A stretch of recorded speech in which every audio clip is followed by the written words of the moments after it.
please.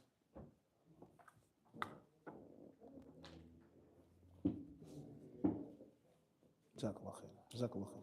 شكرا. حياك الله.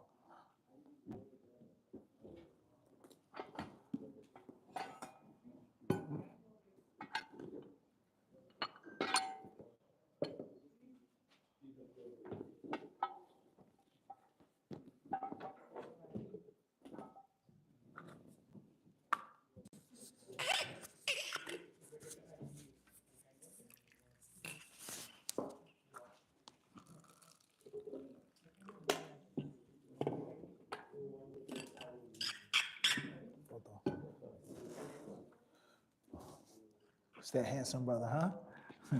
Sitting on the side. Hey, Sheikh. Bismillah, tafadal. In the class, we mentioned about qisas. How can, if somebody was burnt by fire, how can somebody else, would that be their... Understood. Clear. Understand. Tayyib. If someone was burnt alive, may Allah protect us from that, how would their qisas be? First and foremost, as we've said before and we'll say again, al-qisas isn't a thing that is to be taken into someone's personal hands. That is not qisas. Qisas is based off of proof, evidence, Islamic system, court, witnesses. It isn't, nothing about Islam is haphazard. Nothing. So just as you don't pray haphazardly, you cannot make hajj haphazardly. Jazakallah khairan. You cannot pay zakat haphazardly. You cannot make qisas haphazardly. All right? Tayyib. I mean, we don't have to get into honor killings and all of that stuff. We all know what that's about. Okay. Tayyib. At the end of the day, qisas is haqq from Quran and Sunnah. When it's done, applied, it is what it is. We don't apologize for that. And we said before and we'll say again, do you think it's safe to say, I mean, that everybody believes in qisas, even those who say that there's no such thing or it's outdated? Yeah, to some degree. Look what happened. Why are you killing and murdering? Because of what? That's right. Our right to defend ourselves. So in reality, you're what? You're doing what? What you believe to be qisas. That's right. But the difference is, we know many other religions, faiths, 10 for 1 is the cost. And it has always been like that. And subhanAllah, how history repeats itself according to some. And others say history doesn't repeat itself, but it rhymes. Look at the people who are persecuting another people. When there was an uprising, when an officer was shot or stabbed, or what would they do? They would go and they would what? The whole village. And then they turn around and what? Do the same thing. This is very interesting, huh? How the victim, the oppressed, turns around and grows larger fangs and claws than his oppressor. Or, that's one theory. One theory is they're the same what? Same big cat. Just a different coat. At the end of the day, someone was thrown into a fire, they were burnt alive. Can they be burnt alive based off of what we read? One way of looking at it is no. Based off of what you mentioned. And another way of looking at it, some say, it's not absolute, Nafis, but some scholars have said, there's a difference between torturing and punishing with the fire and so that should be avoided, I would say. Wallahu a'lam. Wa iyyakum. Assalamu alaikum, Shaykh. Quick question. That says like the Jewish girl was smashed and she had that. And she said she was the forgive. Criminal Understood. What are rulings pertaining to forgiving? فَمَنْ عُفِيَ لَهُ مِنْ أَخِيهِ شَيْءٌ وَأَدَاءٌ إِلَيْهِ بِإِحْسَانٍ. So the 3 types of killing: intentional, almost intentional, totally by mistake. There's a difference between murder, forgiving, versus it's a difference. Let alone the girl was a Muslim, and the man he wasn't. He was Jewish. So there's a dynamic to that, and obviously an act of that type of aggression, one can say can't be forgiven because it makes a precedent. It makes a what? A precedent that I can get away with it as well. But in a situation other than that, can we give you? It depends. It depends. It depends on the situation. It's not absolute. There are times in which you can and should, and something can be paid along with the forgiveness. And there are other times in which, wallahu a'lam.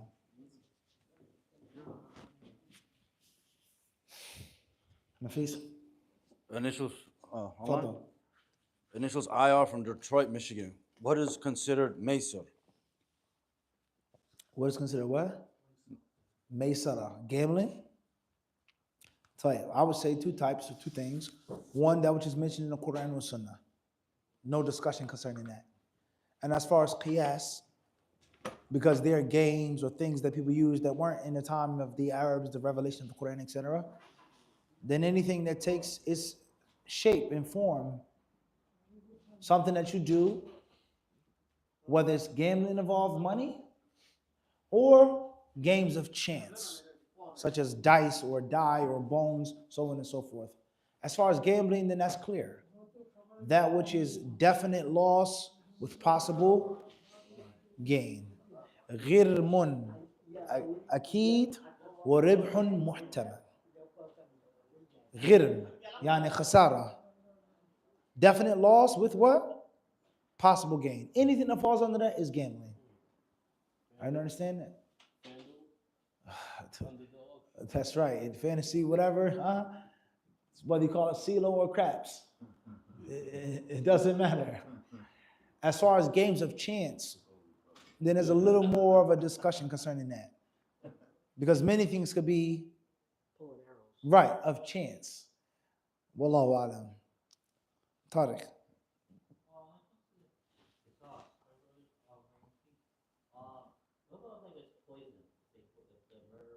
As well, what's important is that what we mentioned about how a person is to be killed, how the capital punishment is to be placed upon the murderer, that doesn't mean it's a means of torture and mutilation. So some deaths we know are very slow and gruesome.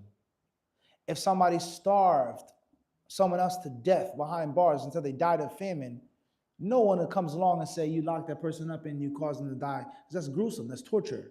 And the Prophet ﷺ forbade torture, forbade mutilation.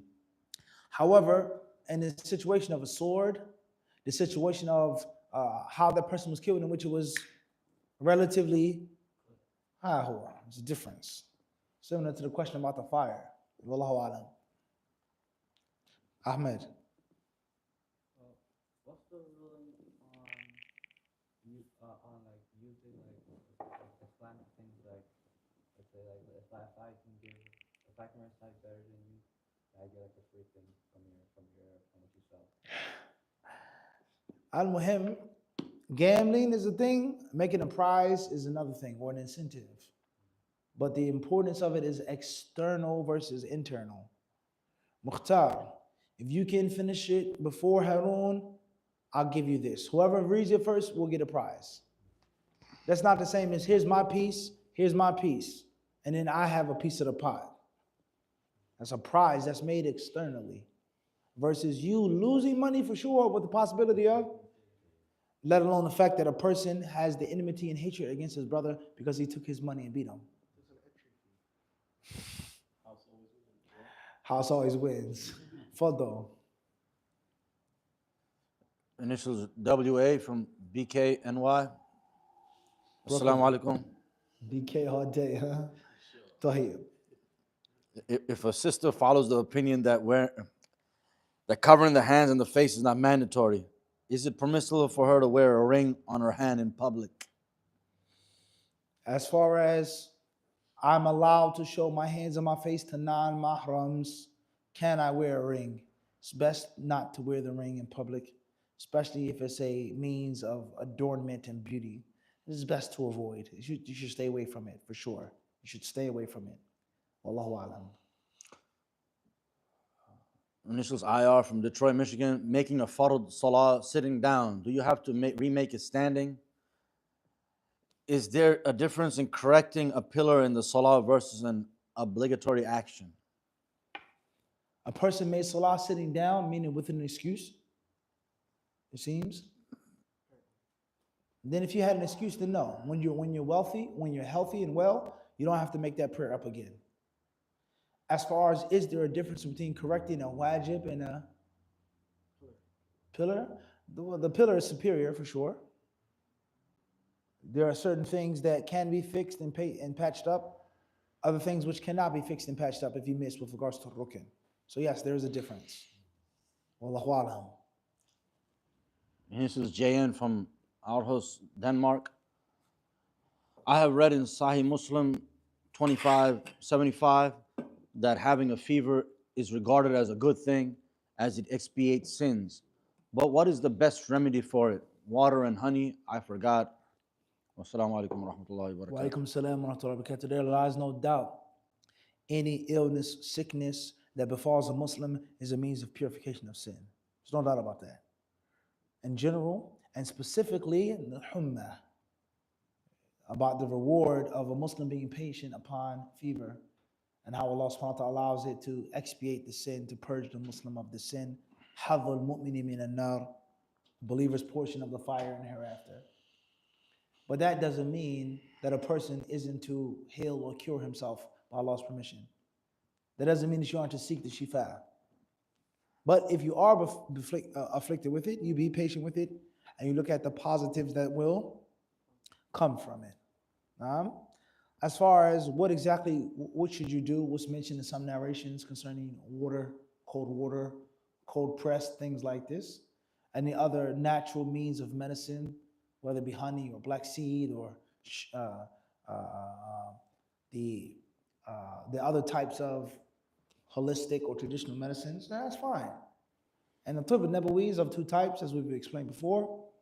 Tibb al-Nabawi, which has a dogmatic, supernatural cause or effect or blessing or connection, something that's from the unseen, something that is a means of barakah and ajr and reward. And then there are other types of that which is a Tibb Nabawi, which is pragmatic, based off of what the Prophet ﷺ had available, what the Arabs knew, what they got from the Greeks or the Persians or the African, etc. That was medicine in 7th century Arabia. Like that. Wallahu ta'ala alam. Initial SD from Queens, New York. QNS. Assalamu alaikum Mufti. What age do the ulama say Aisha was? Recently, there have been online debates about her age. What is the most authentic? Barakallah fiqh. Wa fiikum barakallah. It doesn't matter what her age was. None of that matters. The non-Muslims are going to attack Islam no matter what. Period. If you're discussing the age of Aisha from a technical standpoint, hadith, ilm al-ilal, Hisham ibn Urwa from his father, from Aisha. If you're attacking the technicalities of the narrations of Hisham ibn Urwa in Iraq, then that's one thing. And if you're a student of knowledge and student of hadith, then that has a time and a place for all of that. Okay? But if you're saying Aisha wasn't that age, she was 18, to please the kuffar, to appease the kuffar, you're wasting your time, literally. The Quran tells you they will not believe. The Quran tells you they won't be pleased with you until you follow their way. The Quran tells you over and over and over and over and over again. The Prophet ﷺ had no business, according to what they think and feel, marrying a teenage girl. Whether she was 9 or 18, she still was what? 18. How old was the Prophet? At least, we know he was at least what? At least what? 50. At least 40. At least 40. He became a bride. So what's the standard of a 40-year-old man marrying an 18-year-old girl today? Acceptable or unacceptable? They call it cringe. Exactly. How many wives did the Prophet have? Why did he marry more than one woman? None of that matters. It's disgusting and abominable for man to practice polygamy. End of discussion. End of discussion. And if you think that you evade this blow, you're what? Okay, so there's no way. There's nothing will please them, nothing will satisfy them. And that's why the scholars of Islam, they extract from Allah subhanahu wa ta'ala's statement, Alaysa Allahu bikafin abada. Does Allah not suffice his servant? Ibn Qayyim said, فَمَنْ لَمْ يَكْفِهِ الْقُرْآنُ فَلَا كَفَهُ اللَّهُ. If the Quran isn't enough for him, Allah won't give that person sufficiency ever. So stop wasting your time. Please take it easy on your back and your knees with the kuffar. They're never going to accept it. Never. No matter what you say or do. If the hadith is made up, is fabricated in Bukhari and Muslim, then the Quran says about what with women? The Quran is full of misogyny, according to them, full of it. Women can't marry unless the men give them permission. A woman must ransom herself out of divorce. She has to pay to leave the marriage, but the man can what? That's what? It's misogynistic. There's no question about that. Does the Quran not say, وَضْرِبُهُنَّ? Hit them. What's meant by that? What's important is it says what? How many witnesses are needed for men? One, but what? That's what? So there's no way you can be pleased with them. So take it easy or what?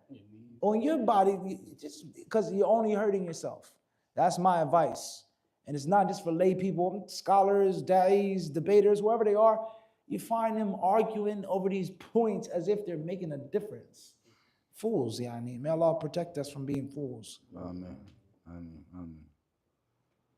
Initials AM from Schenectady, New York. Assalamu alaikum wa rahmatullahi wa barakatuh. Is there a time limit for paying all of your zakat for the year? Is there a time limit for paying all your zakat for the year? If you have the 12 months that have passed by for money or other types of monetary assets, then you must pay zakat when that 12 months comes and goes, regardless of Ramadan, regardless of the year, unless a person is expediting his or her zakat, or unless a person is systematically delaying the payment of their zakat, in which they feel confident that very, very hard times are coming, and the people are going to be in utmost need of this money. If that's not the case, you must pay zakat when it is due, with regards to your savings at the end of the 12 months after reaching the nisab. Wallahu a'lam. Ahmed. So when dealing with the kuffar and their plays, when do you, I guess, like decipher when it's time to like go on the offensive and like tear apart their religion? You just be like, When to go on the offensive? When the bell rings. The moment the bell rings. Okay? If you paid for the pay-per-view fight for 12 rounds, then you got the wrong fight. Okay? It's that simple. At the end of the day, all jokes aside, yes, there's a time and a place for defense versus offense. And there's a time and a place in which you mix and match defensive and offense. But don't ever forget, all elite fighters, every defensive move is an offensive move. And every offensive move is a defensive move. Understand? By defending yourself, you also send an offensive message. The last one won't be so far to the what? The next one will land. Now, wallahu a'lam. From online, Abu Naina. Barakallahu fikum. Assalamu alaikum. If you got a cup, fadlan. The initials AA from Canada, AB. Assalamu alaikum.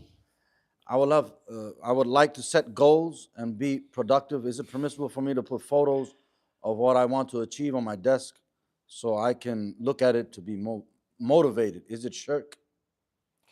I've been asked this question before. My answer then is my answer now. If a person, what do they call it? What's the word for it? They call it a Motivation? motivation board. What's it called? It's specific. It's called it manifesting? Life board. Life board. Things like this. If these are your goals, you put them in front of you.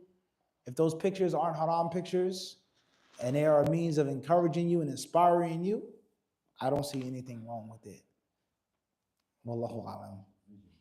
Vision board. I know it's something like that, yeah. But at the same time, I will say this. life board, vision board, whatever you want to call it, the Muslim shouldn't be a person that only is inspired and enthused or encouraged when he sees something in front of him. Like your loved one. You don't have to have a picture of your wife in your wallet to, aywa.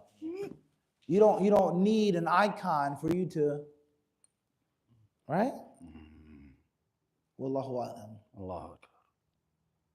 Initials AA from Toronto, Canada. Sheikh, if someone gives me money and I know they earned it in a way that's haram, can I still use the money or what should I do with it? Someone owes you money, you know that they getting money or whatever else that they doing that's illicit, putting people in the trunk, Allahu a'lam, masking tape, duct tape, it doesn't matter. No. Harun, it doesn't what? The nature of the tape, what? It doesn't matter. Whatever bonds, that's what? What's that he say? Ma anhara dam. Whatever spills the blood and Allah's name is mentioned. That's all that matters. All right. So at the end of the day, you know that they're doing something haram. They pay you back a debt or they bought something from you. It's best to avoid, not to take, for sure. However, the world would crash if that was obligatory. There will be no stores. There will be no businesses. I don't know what you do, or I do know, but I don't want to know. That's not my business. You owe me something legally, I take it, and that's it. This is why you find some of the Salaf saying one of the hardest things to find is a pure gold dinar, a pure gold coin. That's pure. Wallahu a'lam. SubhanAllah. Allah musta'an. Initials HJ from Brooklyn, New York. We still didn't get the research answer why slavery still exists in Islam. Or is this all from the hikmah belong to Allah? Research answer? I don't know what that is. I don't know. Did we promise you that? I don't remember saying that. It is different ways of looking at it. Several ways of looking at it. You want the simplistic way of looking at it? No problem. Surface level. You want to go deeper than that? Allah has different ways of looking at it. Easiest way of looking at it is آمن الرسول بما أنزل إليه من ربه والمؤمنون. The messenger and all of the believers embrace, have faith in everything that has been sent down to them. End of discussion. How, when, what? We believe. And if you want to talk about something from a pragmatic standpoint, then you can do so. What's important is whether slavery exists or doesn't exist, whether it is a means or whatever it is, they are not going to be pleased with Islam. No matter what. Wallahu a'lam. Initials AK from STL MO. Deep. Definitely, yeah. Abu Kitten. Assalamu alaikum, Mufti. Do you need to renew wudu before sleep? If you already have wudu, to follow the hadith about it being good to make wudu before sleeping. You're already in a state of wudu and you wish to make wudu before you sleep for the sunnah, you have the option, you have the choice. Keeping the wudu that you have or making a wudu specifically for sleep, you have the option. Wallahu a'lam. Sheikh. Mukhtar. Is it from the sunnah to go to sleep with wudu or to go to bed intending to sleep? As in if I went to bed and I don't have wudu in bed, shall I get up and make my wudu before the sunnah? What's the sunnah? Going to sleep or going to bed? One can say going to bed. Wallahu a'lam. Even if a person makes wudu in their junub, they're still junub, but they're going to sleep with some type of aywa. Wallahu a'lam. Fadal. Check us about zakat. If a brother that you know is in need and you always give zakat yearly, but it's not that year yet, the year hasn't came up yet, the time hasn't come up yet, can I give the brother? You can expedite the zakat. Okay. As long as you have a proper calculation and estimate of what it would be. I don't have no big money coming in like that. This is sitting there. Yani. And obviously if and when you did get that money, then you would act accordingly. Wallahu a'lam. Jazakallah khair. Wa iyyakum. Initials JN from Aarhus, Denmark. I am half Somali and half Danish revert, with close family that are anti-religion, and my Muslim friends that can't relate to my situation. Advice, make dua for me. Advice for? So, half Somali and half Danish revert, All right, I got with that. close family that are anti-religion, and my Muslim friends that can't relate to my situation. So, Explain to them and remind them that they have to be sympathetic and empathetic. That's a part of the deen as well. The Quran tells us about non-Muslim family members. It isn't a strange thing. Many Muslims today, this will be our last question that we take tonight. I don't know. You know, they look at it like it's such a wild, strange thing. A brother accepting Islam. It's like, it's such a wild, like exotic thing. You know, you're Muslim, you're from such and such. Where you really from? No, what's your asl? You can't, like, what's so, do we not read the same book? That the Quran will spread, the Quran will be dominant, that Allah guides whom He wills, like, and the Quran talks about having non-Muslim family. The Prophet Muhammad sallallahu Naam, Musa, Nasia, Naam, okay, the wife of Lut, Naam, Ibrahim and his father, whether his name was Azar or not, and the list goes on. Nuh alayhi salam and his son. So why are we so bewildered?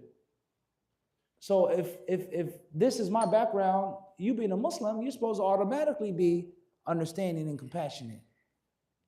So that's the advice you should give them, and you should be patient as well. Make dua for your family members. Try your best to represent Islam properly, to set forth a good example for the Muslims. And the guidance is in Allah's hands at the end of the day. So don't get caught in the glue trap. Wallahu a'lam. Subhanakallah wa bihamdika ashhadu an la ilaha illa anta astaghfiruka wa atubu ilayk. Jazakumullahu khairan. Barakallahu fi